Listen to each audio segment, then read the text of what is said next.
Langkah selanjutnya ya Bu ya, kita akan praktek bagaimana cara mengurangi perilaku buruk anak.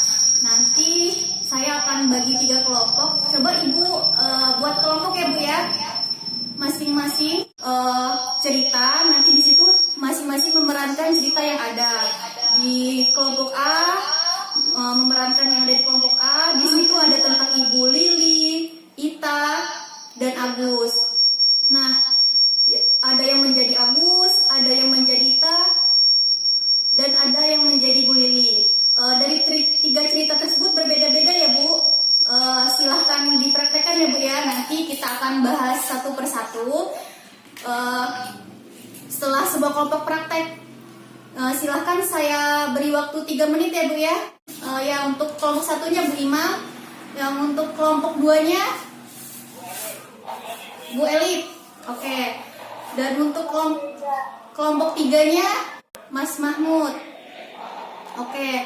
Nah, coba di situ ya Bu ya. Coba saya beri waktu 3 menit untuk membaca ceritanya dan praktekin ya Bu ya, satu persatu. Oke, mungkin sudah ya prakteknya. Terima kasih kepada yang sudah mempraktekkan. Jadi kita akan bahas satu persatu. Dari cerita A tadi, ceritanya Bu Lili itu sedang mengepel lantai, sudah keadaan bersih, kemudian Agus masuk dengan kaki yang kotor. Kira-kira ibu yang sudah ngepel, tiba-tiba ada anak kakinya kotor, terus sikap ibu harus bagaimana? Apa yang harus dilakukan Ibu Lili? Nah, jadi sebaiknya Ibu Lili membersihkan lantainya. Ingat, yang tadi sudah kita pelajari ya Bu ya. Tidak perlu mengingatkan anak dengan kata-kata yang kasar. Jangan dimarahin ya Bu ya. Lantainya ya langsung dibersihin aja lantainya ya Bu ya. Nah, itu untuk solusi yang pertama. Yang kedua, Agus tidak boleh lagi bermain keluar sepanjang hari. Nah, itu sebagai bentuk hukuman, sebagai bentuk salah satu biar anak tersebut mengetahui akibat dari yang perbuatnya. Kemudian Agus harus memakai sendal jika ingin bermain keluar rumah. Nah, itu untuk solusi yang cerita yang ke A ya Bu Ibu ya. Selanjutnya untuk cerita yang ke B, selama 2 minggu terakhir ini Ita sering memukul tanpa alasan sebab yang jelas. Suatu hari Ita sedang menonton TV. Saat itu Ibu Lili sedang menyetrika di dekatnya. Tiba-tiba Agus datang mengganti programnya, sehingga membuat Ita kesal dan memukul Agus sampai Agus menjerit kesakitan. Ita terus-terusan memukul kakaknya. Di sini apa yang harus dilakukan Ibu Lili? Nah, Agus diberikan kesempatan untuk menenangkan diri dan memikirkan akibat dari tindakannya. Nah, sesuai dengan video yang sudah kita putar tadi, yang kita pelajari, Agus disuruh berdiri ya di pojok, disuruh angkat kaki. Nah, selanjutnya untuk yang kita lihat, untuk yang cerita yang C, Ibu Lili mengikuti arisan bersama dengan ibu-ibu yang lain. Halo, masih ya Bu ya? Ya, mengikuti arisan bersama dengan ibu-ibu yang lain. Ibu Lili baru saja mengeluarkan uang untuk membayar arisan. Tiba-tiba Agus dan Ita meminta uang jajan karena posisinya Ibu Lili tidak punya uang karena sudah dibuat untuk bayar arisan. Apa yang harus dilakukan Ibu Lili? Ibu Lili bisa mengajukan permintaan Ita dan Agus. Kenapa? Karena anggaplah saja bahwa Ita dan Agus ini bertikah untuk mencari perhatian saja. Nah, coba Ibu, saya akan membuka flip chart yang untuk 2E. Ibu-ibu, kita akan mempelajari bagaimana cara mengurangi perilaku buruk anak ya, yang memasuki usia remaja. Beda ya Bu ya, perlakuannya dengan anak yang masih di bawah 1 tahun, kemudian di atas 2 tahun, dan remaja. Nah, untuk yang pertama, menjelaskan akibat dari perilaku buruk anak. Misal nih, bolos sekolah ataupun tidak rajin sekolah, nanti jelaskan. Mungkin mungkin nanti akibatnya bisa tidak naik kelas. Nah, seperti itu. Untuk kemudian yang kedua, kita meminta pendapat anak untuk menentukan seperti apa peraturan yang harusnya disepakati bersama. Jadi kita minta pendapat Bu, jangan ditentuin sendiri-sendiri ya Bu ya. Minta pendapat terhadap anak nanti supaya anak juga tahu. Selanjutnya untuk yang ketiga, memberikan kebebasan yang disertai tanggung jawab. Misal nih, tadi si Dewi misalnya sering pergi kemana gitu. Yang penting satu, izin kemana, harus dengan siapa dan pulang jam berapa gitu. Itu contohnya. Kalau misalnya kan sekarang udah zaman modern ya Bu ya.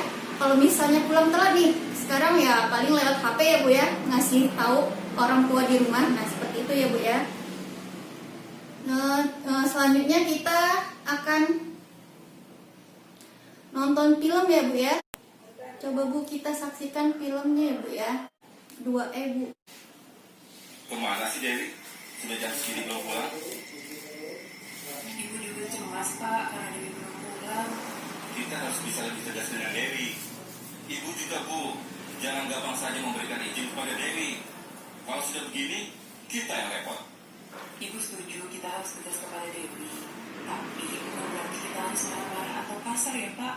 Kita harus bisa tenang dan mengendalikan emosi. Ya Tuhan, Dewi, Ibu lega sekali kamu sudah pulang dengan selamat nak. Dewi tadi main ke rumah teman, terus main internet Bu. Bapak dan Ibu khawatir sekali karena kamu belum pulang dan tidak ada kabar. Jika terjadi sesuatu dengan kamu, kami tidak tahu harus mencari kamu di mana. Dewi tadi mencari bahan untuk tugas sekolah di internet Pak. Terus setelah itu Dewi main game online, jadi lupa waktu. Tadi juga Agus perlu bantuanmu untuk menyelesaikan PR. Sekarang dia sudah tidur dan PR-nya belum selesai. Bapak dan Ibu tidak mengatur tentang PR itu, jadi kamu tidak bisa membantu Agus. Dewi minta maaf sudah membuat Bapak dan Ibu khawatir. Agus juga jadi tidak bisa menyelesaikan PR-nya karena Dewi terlambat.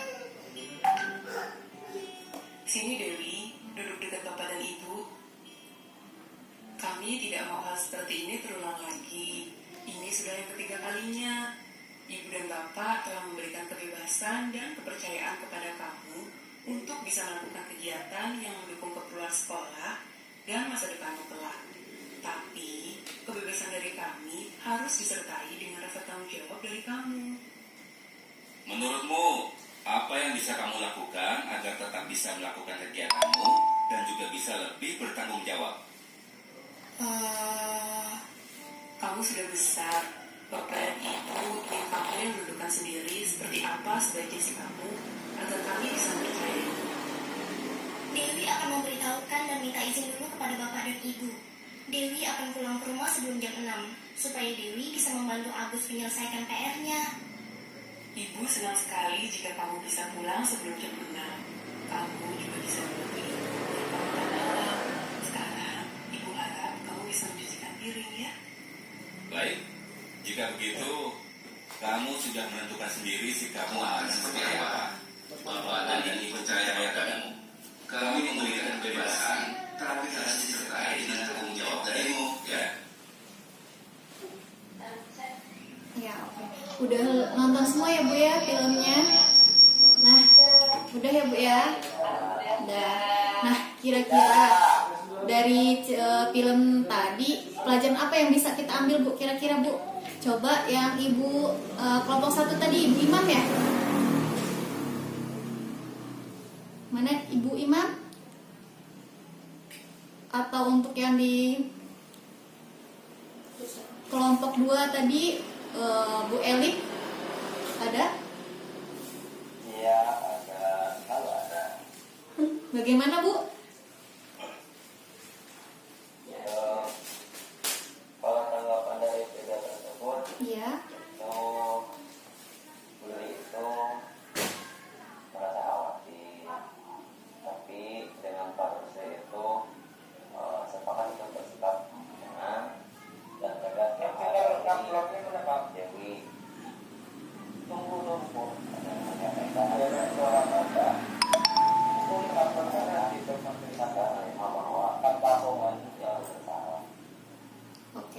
Terima kasih ya Bu atas pendapatnya yang disampaikan.